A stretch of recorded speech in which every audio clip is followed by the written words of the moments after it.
For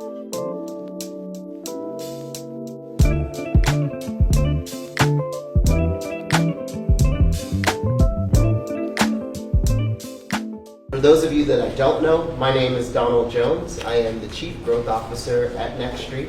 I have been with the firm for 12 years, but here in LA, I have the great pleasure to lead our team that is serving as the coalition manager for the Get in the Game Coalition, the initiative, the Supplier Resource Hub. We're going to talk about all of that in this panel discussion. I come to this work for really deeply personal reasons. I grew up in a family among entrepreneurs. I think it was probably not something that was celebrated because where I grew up it was considered risky or just really challenging. But there were two exceptions to that.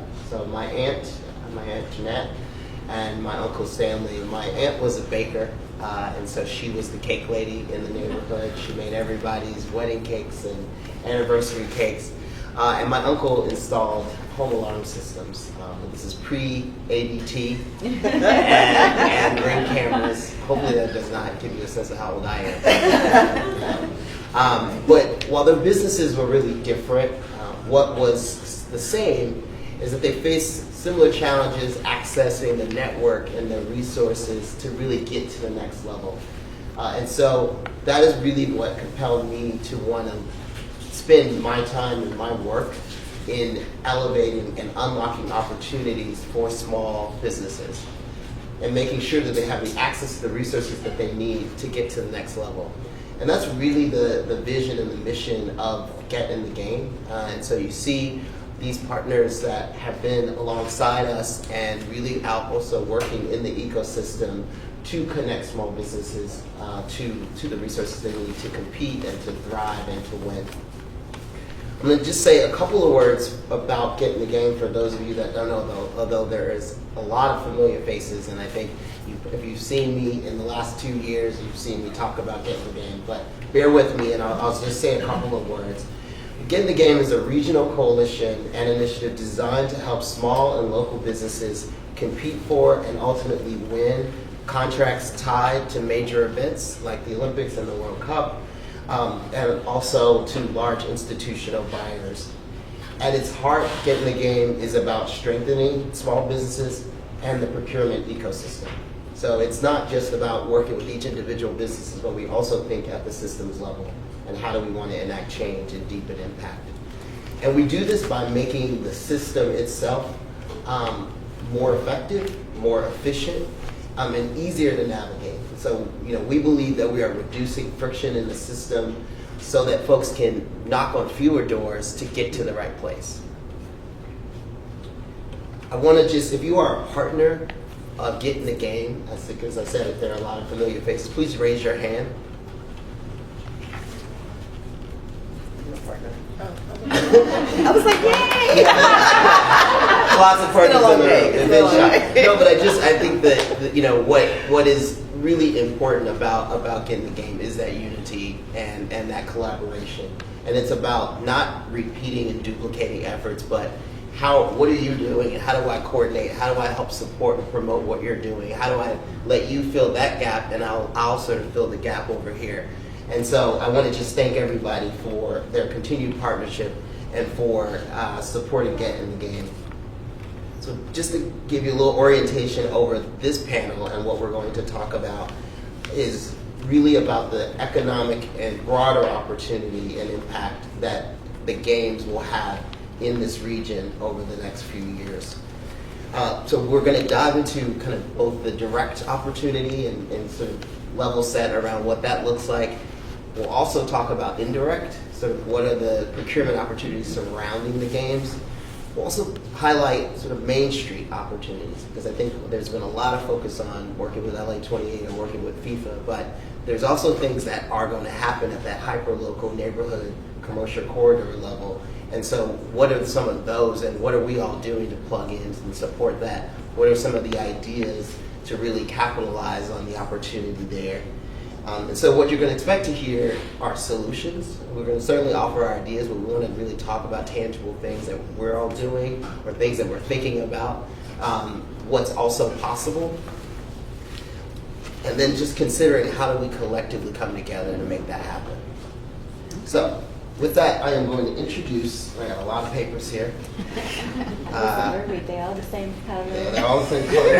Y'all like my cue cards? I'm going to turn that. Give me a second here. Here we go. All right, so I'm going to introduce my panelists.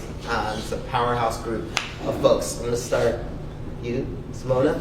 So Simona Caldwell is the Director of Business Connect of the Los Angeles Sports and Entertainment Commission. Simona works to identify and connect local, diverse, and experienced Los Angeles County businesses with professional development, networking, and subcontracting opportunities directly linked to large-scale sports and entertainment events. Prior to LASEC, Simona spent 20 plus years. 20 plus years. I was going to say over 10. Yeah, right. You're going to say it though. Yes, 28 years at State Farm as a homeowners plan representative in public affairs, and finally as government affairs coordinator. Welcome, Simona. Thank you. Yes.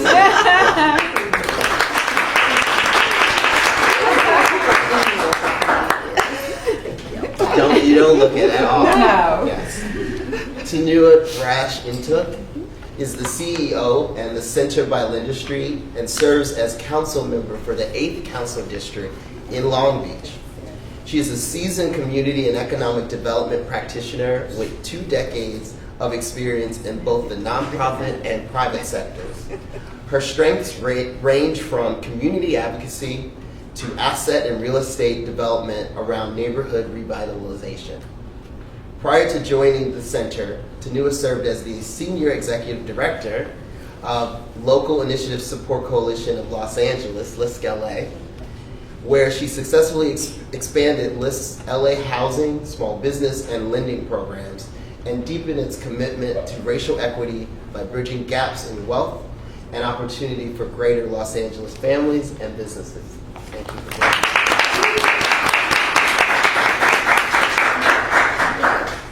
Next up, we have Nicole Williams, who's currently serving as the Executive Director of LIST Los Angeles. That was a nice look. Yes. In this capacity, Nicole stewards LIST LA's office, which has invested nearly 1.6. This doesn't have a card in the background. Hang on, because I know it's going to say a big number. Million? 1.6 billion. Billion. Okay, I was waiting, like, what's I knew it was billion. Yes. With a B. 1.6 billion across housing, economic development, small businesses, health, education, community safety, and job creation. She leads strategic planning, operations, stakeholder engagement, and resource deployment to help close opportunity gaps in underserved communities across the region. Before joining LIST, she was the Senior Vice President and Head of Nonprofit Banking at Bank of California, where she led a statewide practice focused on nonprofits and community development financial institutions.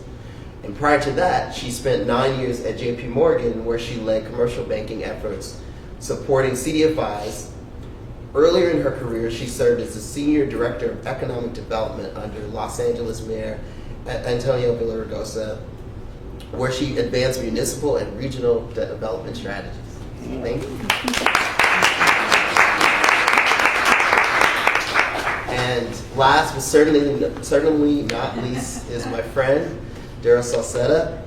Currently serves as the Chief Operating Officer and Director at Associated Constructions Services Group, ACS, where he plays a central role in overseeing operations, driving strategic growth, and ensuring excellence in project delivery across the organization. Beyond his corporate role, Darrel is a very committed civic and business community leader. He holds a seat on the board of the Los Angeles Latino Chamber of Commerce, has served as its chairman, and is actively involved in advancing the interests of Latino entrepreneurs and small businesses. He is also a member of the University of California's Economic Impact Advisory Council, contributing his insights into supplier diversity and inclusive contracting.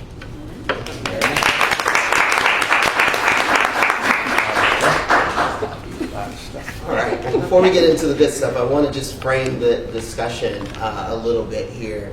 And so there's multiple estimates, right? 10 billion, 15 billion, 30 billion dollars of potential economic opportunity that is going to flow through the region over the next several years.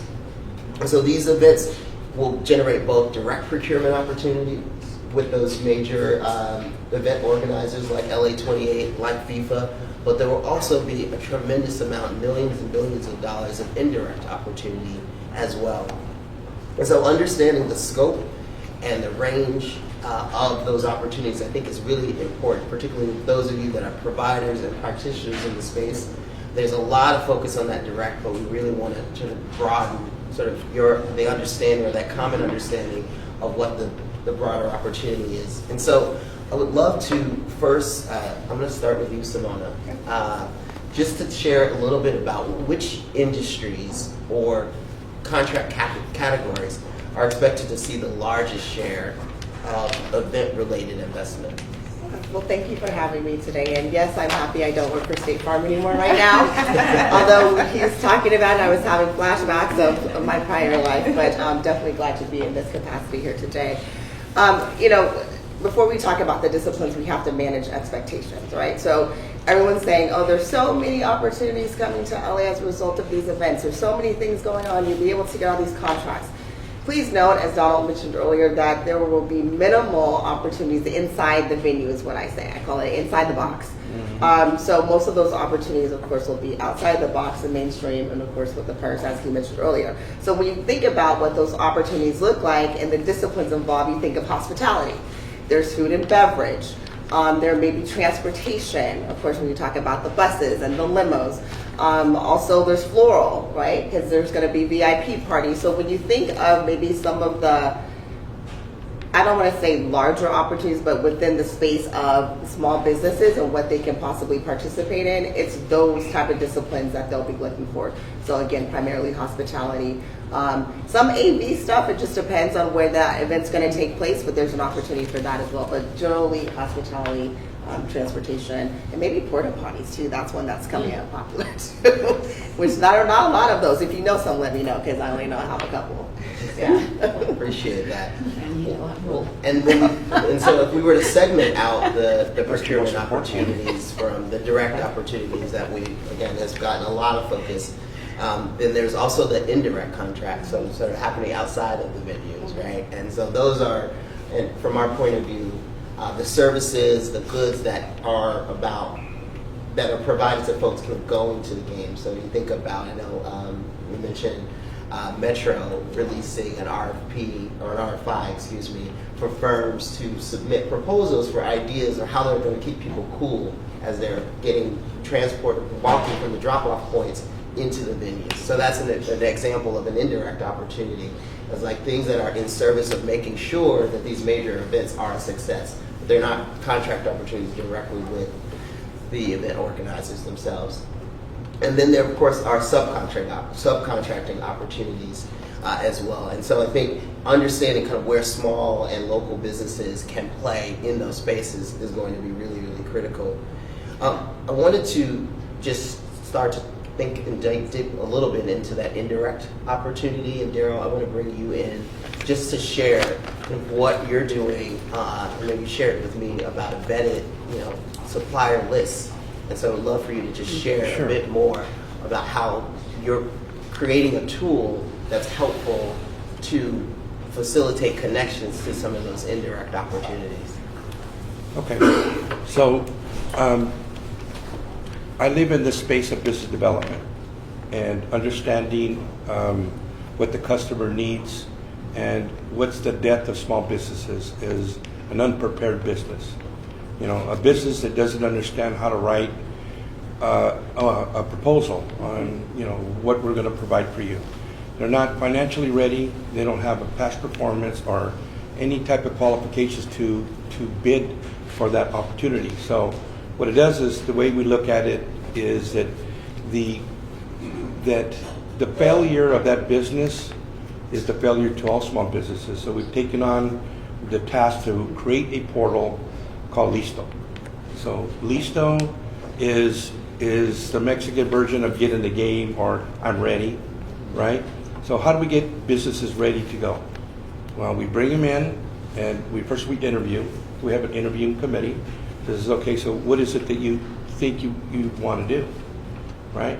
And then they think they want to do something, and then we have a matrix that says, no, wait a minute, you fit in this box, so why don't you try this out for a while, and then we'll graduate you to work for municipalities or to work for the state or other entities so you can grow your business. So what we did is we teamed up with a group of about half a dozen businesses that are bondable and have past performance, and what we've done is we've agreed to take on 2 or 3 of these companies on each of our projects so that we could build them up to become primes, not second tier. The thing is when a subcontractor, as we call them, are always going to be a subcontractor. They can never use those capabilities as their past performances. I worked on this project. But when you're a sub, they're always going to look at, oh, well, you were directed by the prime. So what we're doing is an injustice to that small business. So that's how we elevate you. You become your prime on a big project. It could be the painter, it could be flooring, concrete, framing. Everybody's a prime. We all work together as a unity on the project that we pick. So then from there, what we do is we take them we put them through a process of about 4 courses. And one, again, is learning how to write a winning proposal. I would go to your house and says, I'm going to change your windows. And I put a price. I said, but what does that mean? What kind of windows? What color are the windows? What does that mean, right? Well, a lot of contractors, a lot of people don't know how to write a description of what they need to give you. So we call that writing a winning proposal. From there, we figure out, it says, okay, so where are you financially? What kind of insurances do you need to be successful in the space you want to work in? So we give you, teaching you insurances, financing. We have different type of financing programs, which would, through the chamber, we have unsecured credit lines up to $250,000. Then we have factoring money at 1%. Then we come back with some people that are working in the private space, and it says, well, if you're working for a customer, why don't you utilize at 0.5% a escrow, which means the customer will put the money in an escrow. They have a third-party inspector that's going to be inspected, says you did a good job, here's your check in 5 days. And we were talking about how do we keep the ball rolling, right? Because we live in a reimbursable era now where people don't want to pay until they see something, right? So that's kind of what LISTO is doing, amongst teaming with other groups. Like we crafted some legislation called AB 1392 that impacts the state of California now, where the hospitals now are now mandated to use local small businesses in their area. And how does that work out? So we're now educating these businesses to help them open the door so they can start doing maintenance and repair. They got to start somewhere, right? That's kind of what LISTO's doing at the chamber. Thank you. I think that sort of holistic range of services and really getting in there to understand where the business is and making sure that they have those relevant services. I'd love to bring in Nicole and Tanua to share a bit more about kind of what you're doing to help businesses get contract ready. So, well, first of all, let me just say thank you. Thank you to Linda Street for having us. Thank you to Next Street for just being incredible partners. I feel like I talk to you every week. It's pretty frequently, and I've never seen you without glasses, by the way. So. Oh, that's what you're like, who's your fan? So it's just wonderful to be in this space and have such great partners, so many friends in the audience. So glad to see everybody. But as you said, Donald, the numbers sort of move around a bit. Is it 10 billion in economic activity? Is it 30 billion in economic activity? End of the day, it's unprecedented. That's what we do know. And so there's a path that is open to us that has not been open before. What I do love about LA, I'm a Chicagoan by birth, but this is my second home, and I think I've lived more life here than in Chicago. And what I love about LA is that the opportunity is immense. And so while you've got these finite moments of FIFA and NBA All-Star and Super Bowl coming back to us, And we love Business Connect, by the way, Simona. And the Olympics and perhaps Women's World Cup coming in 32. What it says about LA is that this will continue on, is that we have the assets in this city to be a sports and entertainment city and to be known as such globally. So that's enormous. I mean, most of the time when Olympics goes to a city, they have to build the assets to contain that event. We don't need to do that. We have assets everywhere, from Long Beach to Inglewood so we are just sort of rich with assets, and so we're rich with opportunity. And my job is to ensure that small businesses in underserved communities have access to that opportunity. And I've spent so much of my career on the banking side and sort of seeing things through sort of a production funnel. And now seeing it through an impact funnel is a completely different way to see the world. And so as I look at small businesses that are seeking opportunities around all of these games, I come to what Simona sort of started with, was what is the practical opportunity and how do you walk towards it? So I can tell you about the $30 billion in economic activity that will come to LA, but the question is, what is the part that you will play in it? How will it help your business to grow? How will it change your family and your community? That really is how LIST sees the world and how I've come to see it as the leader of LIST LA. And so I have a debt of gratitude to pay to my predecessor who set up a program called Ascend, which we do with JP Morgan.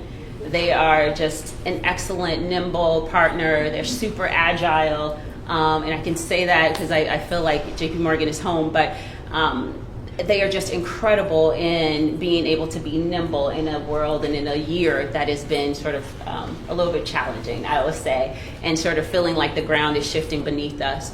So what we've been able to do is to figure out how do we go from saying that we help diverse communities and having to change all of that language and having to broaden our scope of the work that we do and ensuring that we don't dilute the work so much that the businesses that we are trying to support don't get the help at all because the work is sort of going everywhere instead of concentrated in the spaces where we know it's needed. So what we've done is sort of broadened the work but kept the focus on serving businesses that need to figure out a path forward in grasping these opportunities. And what we've also learned, and what I've learned, is we've got to stay in our lane. There's a lot of people doing work here. LIST needs to stay in our lane. Our lane is technical assistance and access to capital. And I'm going to add on preparation for access to capital. And so I think we do a good job of sort of bringing together capital and saying we're going to put it towards this fund and that fund, and then we get to the borrowers or the participants or whatever word you want to call them, and we find that they're not ready.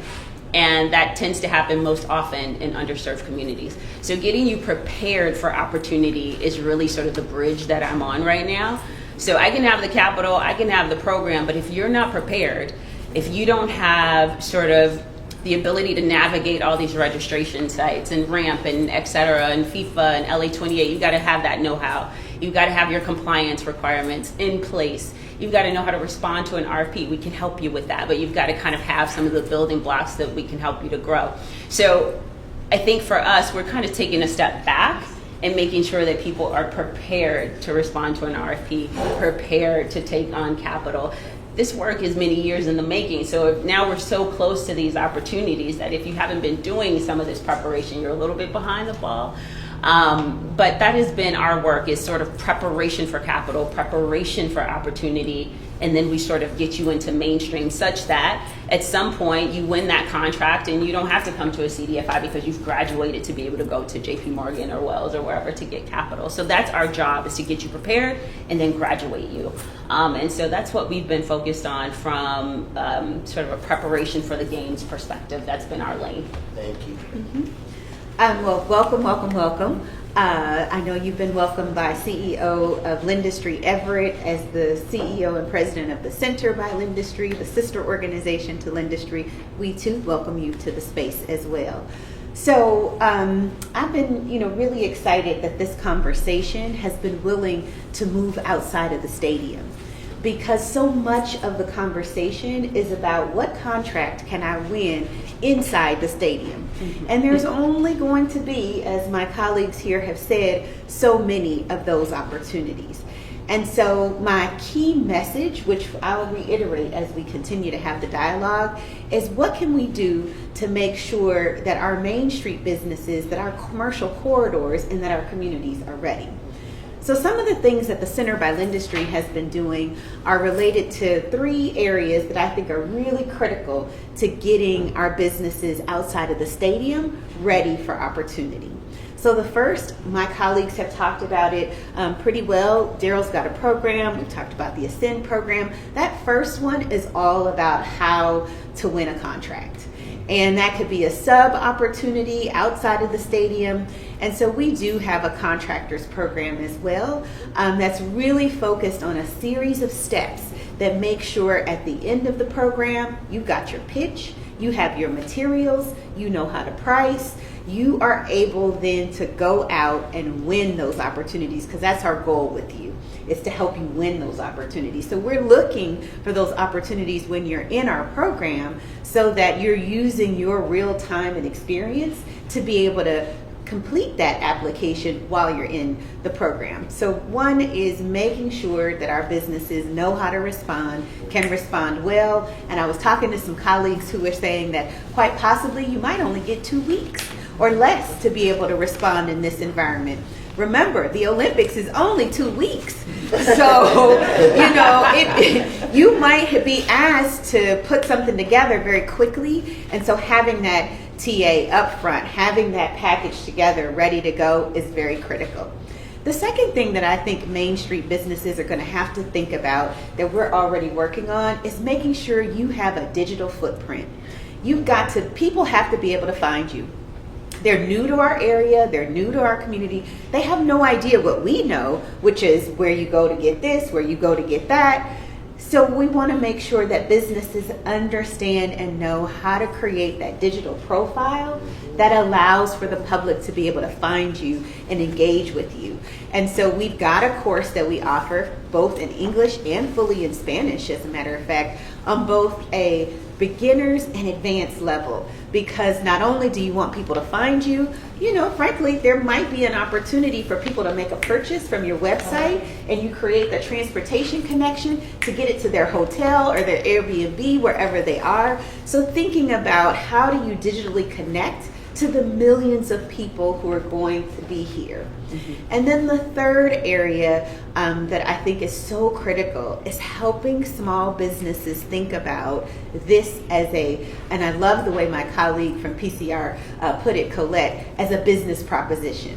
So I said, businesses have to understand when you're on Main Street and not inside the stadium, you got to think about the fact, I'm a child care provider and I'm a mother and I travel. So I know how important it is to find child care in different locations. And so if that is your business, then how do you position that business model for the opportunity of how many parents are going to be coming that would like to attend certain kinds of events that children can attend while they're here in our region. So helping businesses, this third area is really about taking what it is that you do every day that you do well, and how can you take that business and take advantage of what's happening with the Olympics and what's coming here. So that's the area where we see ourselves doing more to help businesses of all sorts really take the time to go through and consider, how is it that my dry cleaners is going to be the kind of dry cleaners that, people now have a certain kind of event they need to get to. They only brought one suit and they needed dry cleaned and they're not in a hotel. Are you going to be the kind of dry cleaners that goes and picks up in a certain radius, make sure that it gets dry cleaned, and then get it back to that customer? So that mindset of helping entrepreneurs be ready for the opportunity is that third area. Absolutely. Like processing, and I have a lot of thoughts running through my head. But I'm Thank you. curious, and this is a question for the full panel. You all are doing incredible things and a wide range of things to help businesses get ready and be connected to opportunities. What's one thing that you want to do that you haven't been able to do, either because you don't have the resources, it's a capacity thing, So I'm curious who wants to sort of chime in. If there's sort of one like innovative idea of something that you would want to provide directly to help more businesses become contract ready, what would that look like?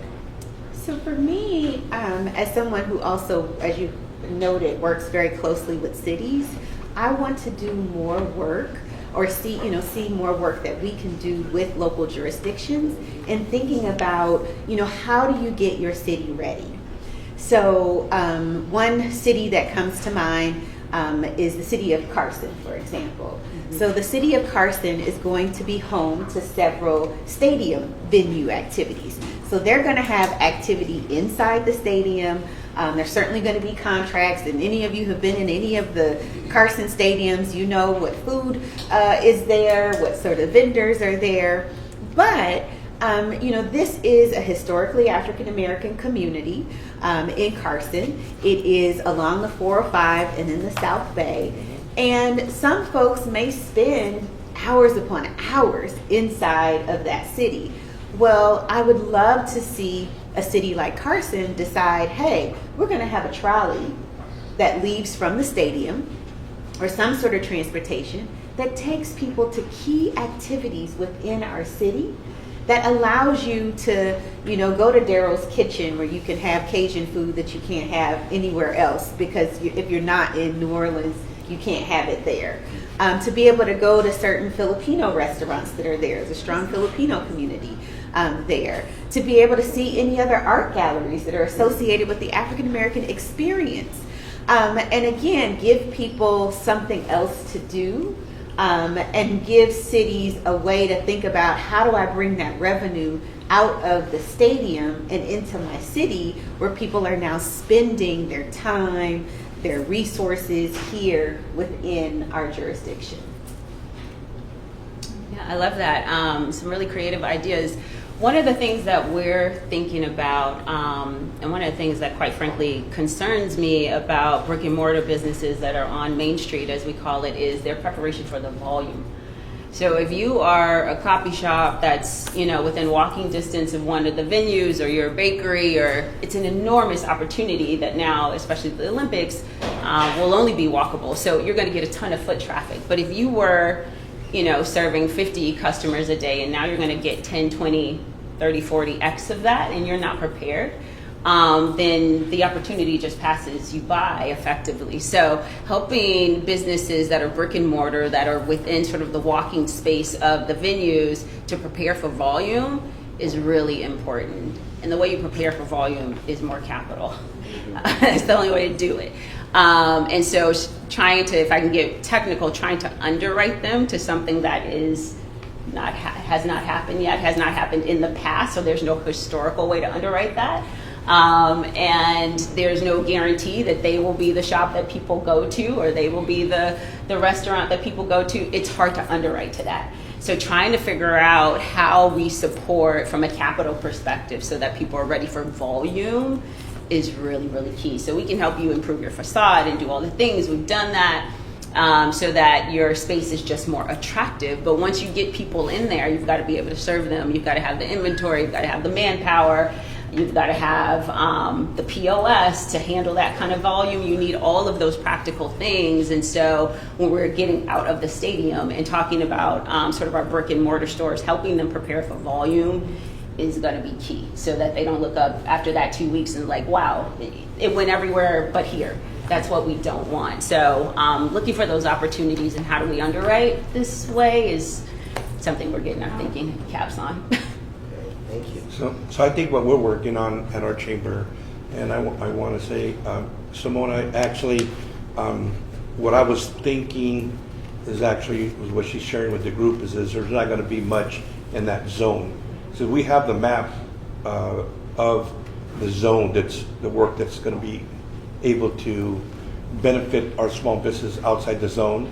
So what we're looking to do is to create watch parties, and in those watch parties, we're going to have the portable toilets, we're going to have the vendors, we're going to have the cities will fund those and participate in it. And I think that's going to be the only, that's in my opinion, is going to be the only way that we're going to be able to really impact and elevate our small businesses is watch parties now. You know, it could be Carson. We're choosing like Pico, Montebello, something in our area there that would bring the FIFA, which these people are more comfortable in a group with music and big TVs and whatever's going to take to do, right? And I think that's how we're looking at the LA 28 on how to elevate or impact our businesses, and also sit on the corporate advisory board of Friends of the Coliseum. So as part of that group there, we're also looking for other opportunities to see how we could, we're all about contracts, right? And, we figured out a recipe on how we could convince or how we can show our customers that we're worthy.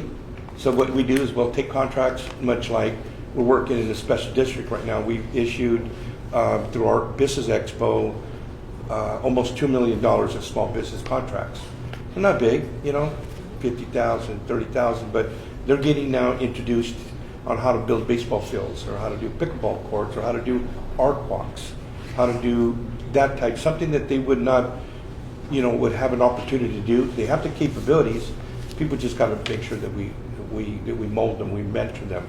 So it's, that's the way we kind of, that's the way the chamber and our leadership kind of addresses things like that. And we're excited about LA 28, and let's see what we can do about getting other opportunities for our members.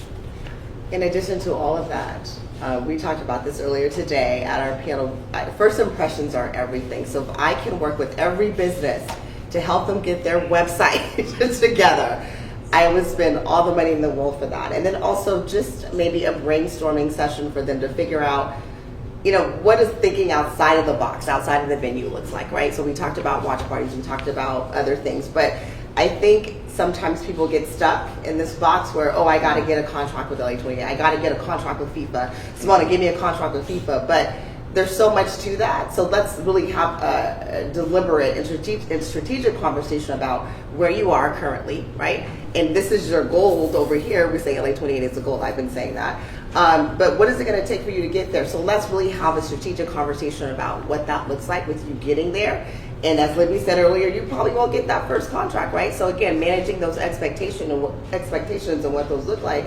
But in addition to that, if I could just help them understand that process and then get them to think outside the box for the other opportunities, the other visibility opportunities, coming to networking sessions and seeing, collaborating with other folks, of course, to help increase their chances for opportunities, that would be sublime for me. But number one is websites. I can't tell you how many websites I look at. And yeah, and we're, get them there, but they got to want to come there from the digital footprint. And so it's super, super important. I can't stress that enough. If you are working with a business or have folks in your programs, and just make sure that they take a look at that first, because if I go to your website, even just coming from the FIFA side or the Sports Entertainment Commission, and I can't tell what you do, it's too difficult. I have to go to About Us to figure out what's here and there. Guess what? The consultants are going to go to the next one. They're going to go, this is too much, I can't see it. So I think just simplicity, right? And just making sure folks understand what you're doing, your capacity, and your notable clients, another key thing that I think people should think about too. Put who you've worked with before, so it shows that, yes, I am capable of working this particular event or opportunity. Thank you. There's a bunch of threads I want to pull on, but I'm going to pull on the thread of collaboration, right? And so I would love for you all to sort of highlight how you're working with other entities, other organizations. I know some of us are connected through Get in the Game as an example, but I would love to hear just like one great example of collaboration where you're joining forces with another organization or set of organizations, all with that goal of helping small businesses get contract ready, get connected, or thinking about those direct and indirect and subcontracting opportunities. Yeah, so I'll just answer that real quickly. So I run a program called Business Connect with the Los Angeles Sports Entertainment Commission. We have about 200 businesses in event production that I work with to help get contracts for these opportunities coming to Los Angeles. But I know that there are other businesses out there, right? So I know that we don't have all the businesses for all the disciplines that may be needed. I feel like it's very important for me to have relationships with the business organizations, with the mayor's office, with you all, so that when those opportunities come about, I can say, here's an opportunity. If you have your best person ready to go ahead and have them fill out this form. So, because I know it's just not about me and Business Connect. I think there's a greater ecosystem that I need to have, be aware of and make sure that I'm including them in this process as well. So it's important, and with Virginia, my friend there, making sure that everybody gets notification of these RFIs, requests for information, especially for FIFA.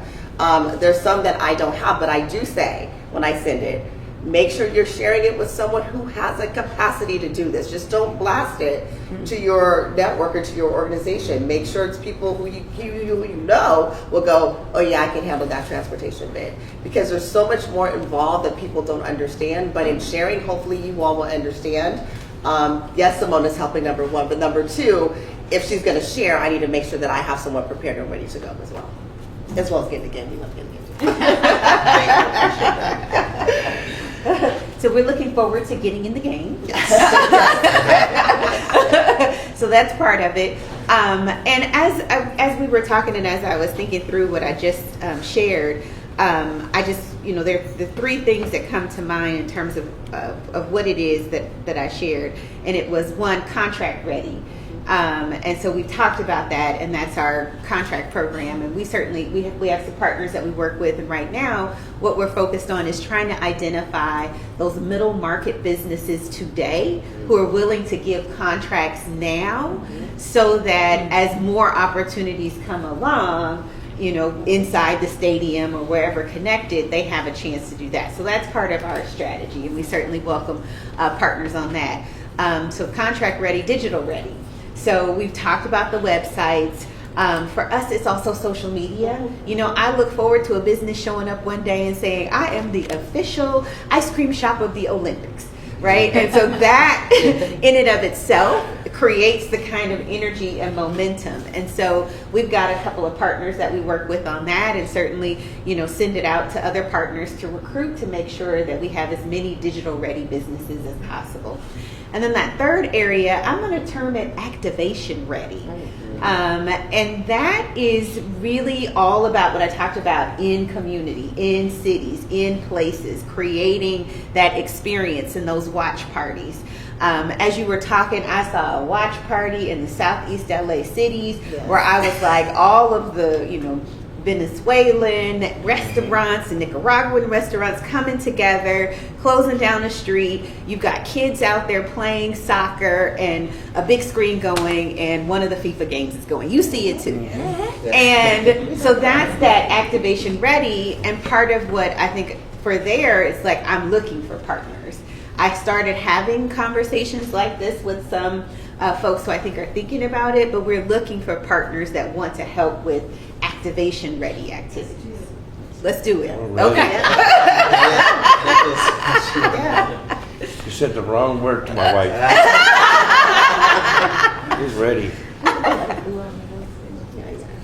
Any final thoughts? I was just going to say, real quick, LASEC, they're working with 88 cities in LA County to talk about FIFA watch parties and all that stuff. So if your city has not connected with us, let us know. I can put you in contact with our Director of Stakeholder Engagement, and she will give you all the information that you need if your city is interested in hosting a FIFA watch party or something of that nature, or a fan fest. The other things too, we're trying to work with bars and restaurants to see what they want to do. Of course, you have to be careful of all the IP stuff and compliance, because we don't want you to get a cease and desist. I was going to say, you better know FIFA before you have your party. But you better I'm sorry, we were talking about FIFA. compliant to FIFA before you have your party. Yeah, so they will send you a nice little cease and desist letter.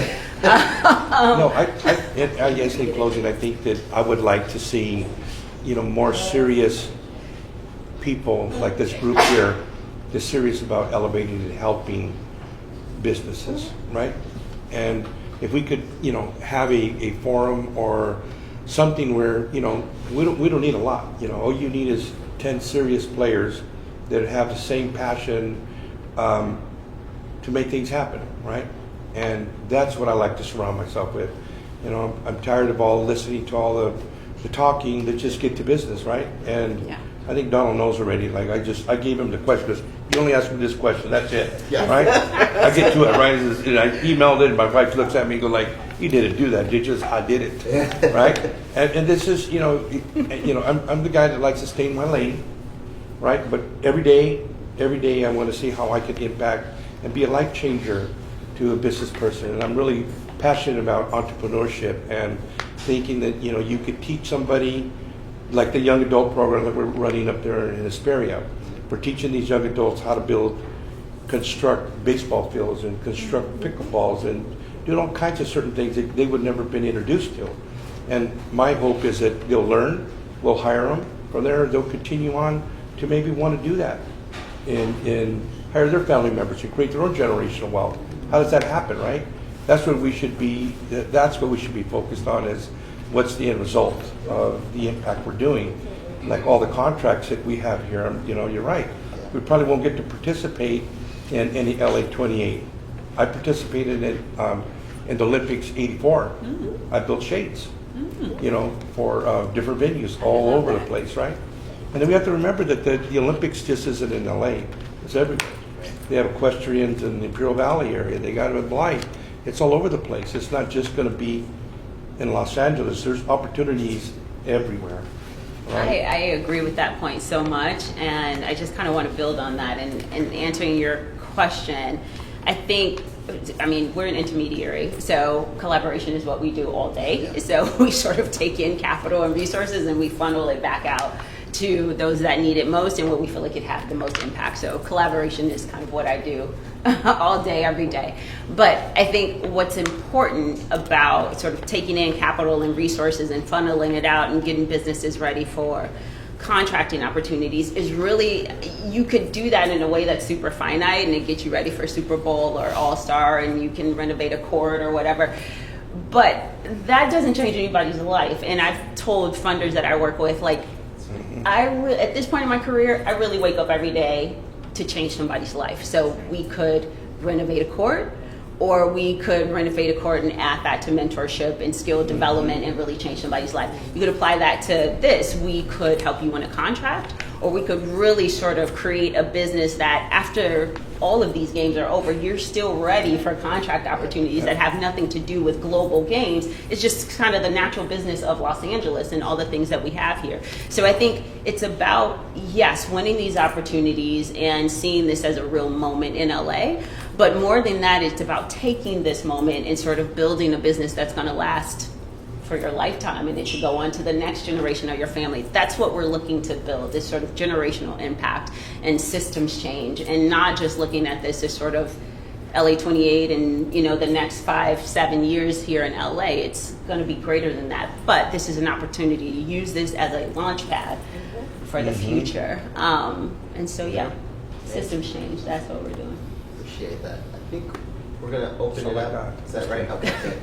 So I'm going to open it up to the audience for a couple of questions. Patricia? Everybody's been talking about emphasizing collaboration and cooperation and streamlining, and some of us just went to like the mayor's sports and entertainment conference, right? And there was an expo. There was an expo there, and of course everyone was there, and everybody was telling you about their sites and their resources, and go here and their contracted opportunities. And then we were going to the panels, and everybody was telling you, right, that you get what you put into it. But they gave you at least like 8 different sites that we should, register and, right? Advice. Do we need to do that? Is there a plan to streamline it? It's like a perfect example of streamlining. You might want Libby.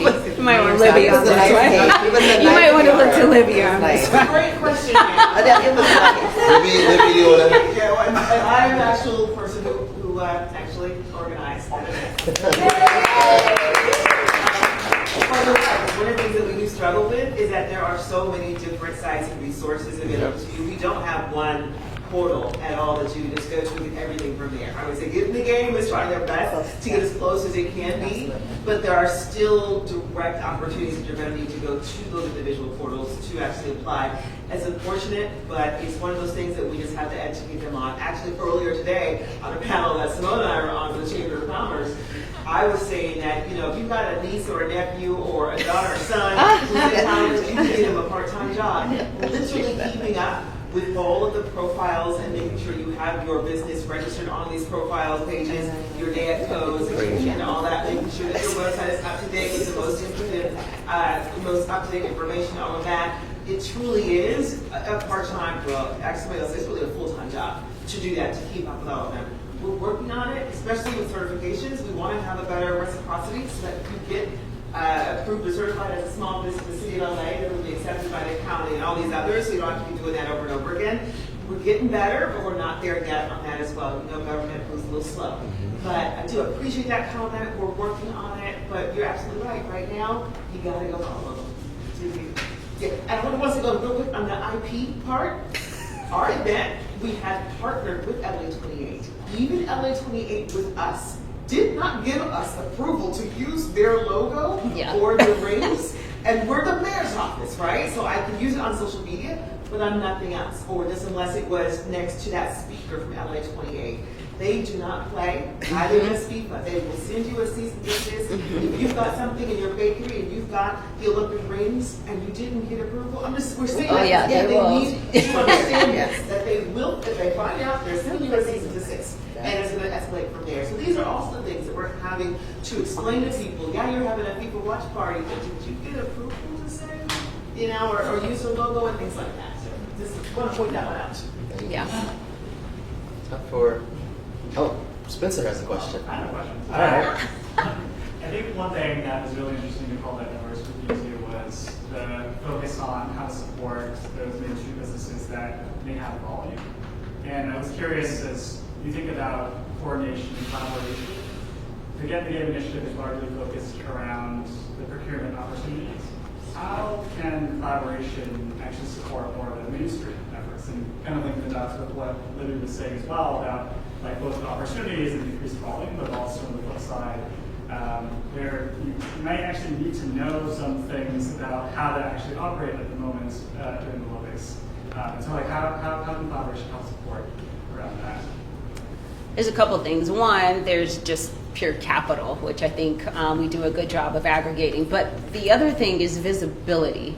As we look at a business and try to determine who is going to make the most effective use of capital, what's going to be important is who has the most visibility on Main Street, right? And so I don't think this was a dream. I think I heard this at an event, but an app where if I'm like, I'm from Paris and I'm visiting LA and I get off the metro and I'm walking here to the swim competition, that I could go on an app and I could know every little store from here to there.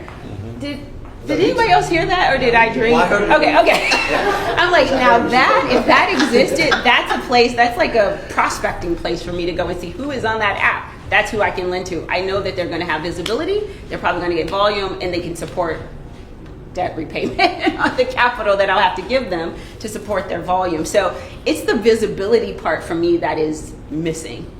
And I don't know who's the leader of that. That's not in my lane. So as soon as that lane becomes clearer, then it helps me to understand where I can put capital. So visibility, that's a big part of it for Main Street, and I don't know that we've got the solve for that. I want to share. First, I want to thank all three women. I think it's not surprising that these three women are running such important efforts within our city. We just happen to love this. You know man. him. Yeah, you already know him. You already know him. We know him. Share with you, you know, as part of the chamber, there's still a dire need for support for women-owned businesses because of Next Street. I am right now mentoring 9 of them. And at the end of the day, they're so ready, but they are not financially set. And the problem is when we go to all these efforts, we have most of the banks, institutions saying that women businesses are the fastest growing economic engine, and nobody measures the fact that they are also the fastest closing entities because of that.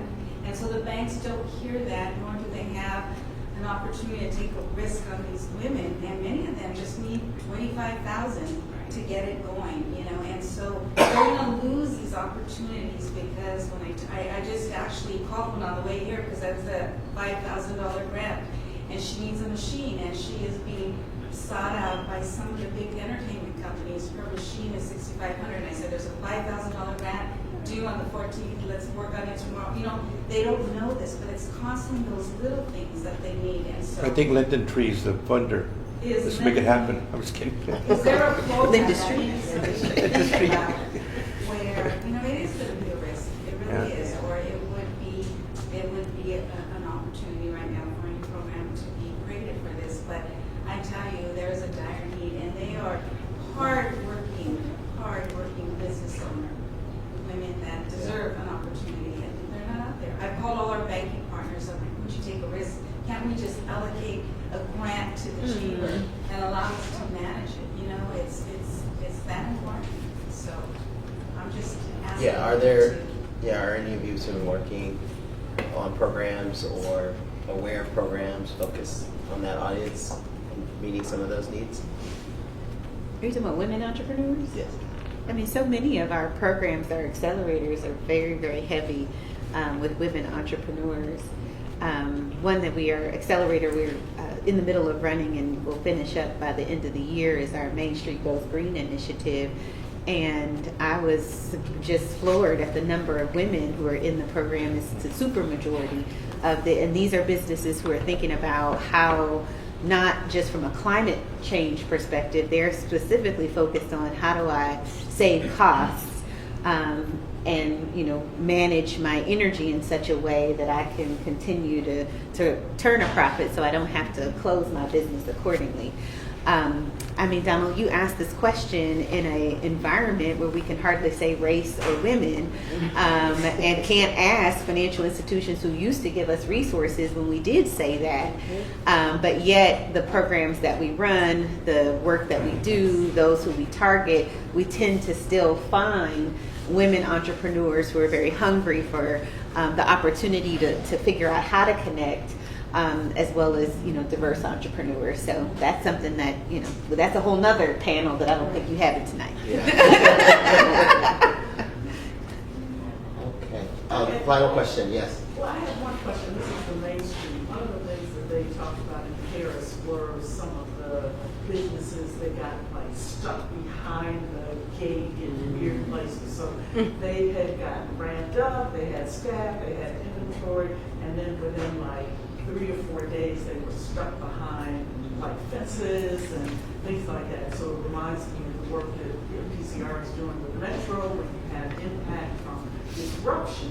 So not everybody is going to be like positively impacted. And so I guess I'm wondering how we go about making sure that people have an understanding of there are going to be some other negative impacts and fences and this stuff that all of a sudden you look and you're like on the outside, but not in a good way, right? I'm wondering where is some of that information? So it's great that we're getting, you know, information on locations and things like that, but I am certainly concerned because that did come up in some of the Paris information about some of the businesses that we're making. That's an excellent point. And I think is one when we talk about that activation ready strategy. So in the city of Long Beach, we actually have a business council of small businesses who are advising the city's Olympic committee.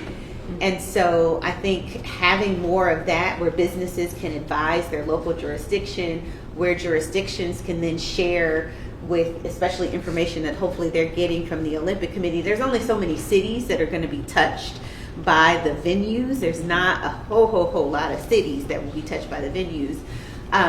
It'll be important to think about what is the pathway that is going to be visible and available, and what kinds of temporary infrastructure will be put in place, and how will that impact those businesses accordingly. Because if we can get in front of that, then, you know, maybe it's not, you're not selling from that brick and mortar, but now you can plan for a truck or a cart or something else that still allows you to be part of what is happening, but in a different way and location. So I do think we should continue to elevate that. It's important that we know what those pathways are physically going to be, so that businesses have the best chance of being able to have the most opportunity to win customers during this time.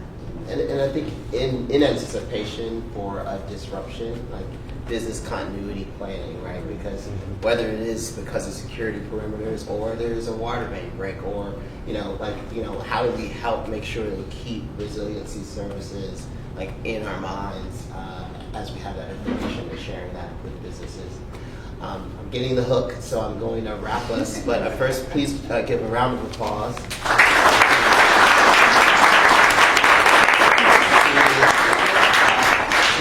Fantastic panelists. Thank you all so much for lending your voice to this event. I also want to thank Spencer Lau.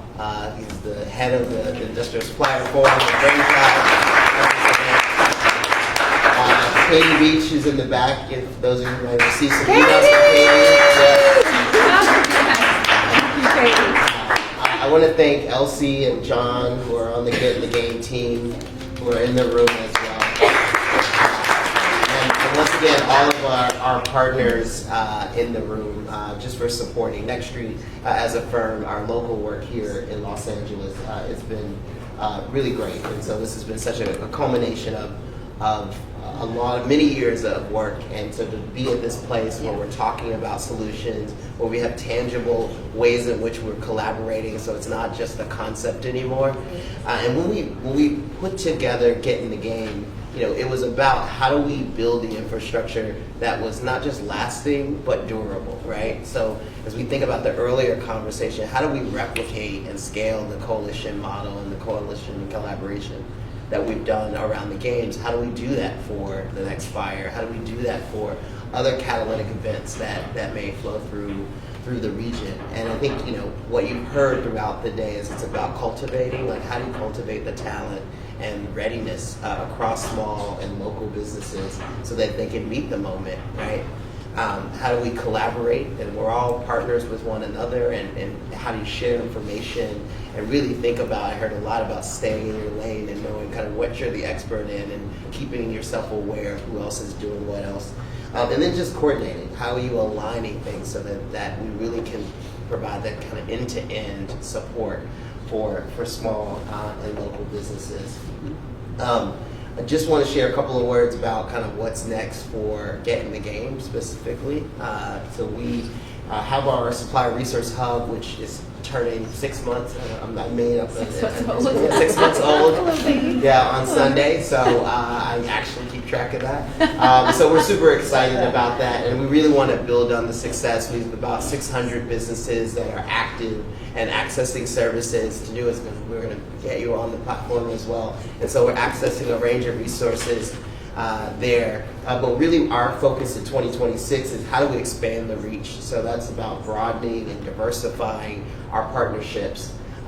Also strengthening our capacity. How do we go deeper on the advisory and services that we're providing? Also introducing capital solutions. How do we create a capital marketplace? And then also assessing businesses where, like doing a more holistic assessment of where are you on the capital readiness spectrum. And so, my call to action for all of you is to stay engaged and to stay connected. So if you know folks that have contracts, or if you are a buyer yourself, make sure you're sharing that information with folks that you meet today in this room. If you're a business support organization, prioritize the services that really are about building capacity, right? Because now that we move closer, it's going to be a hurry up and go point of time that we're going to reach.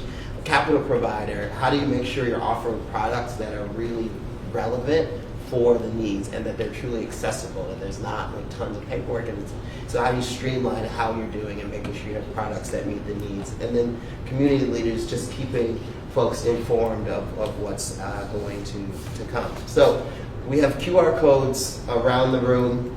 I think somewhere. I see one over there. So please scan the QR code. We'd love for you to sign up for our industrial supply chain forum newsletter. Also, if you want to know more about Get in the Game, it's www.getinthegamela.com. So please sign up for that, or get in touch with any of us. We'll be roaming about. But I think, you know, resilience and opportunity don't just happen, right? Like, it really requires the right ecosystem and that systems level approach to make it happen and really make sure that, you know, when small businesses thrive, Los Angeles thrives. Thank you. So thank you all so much for your time. Have a wonderful night. Thank you.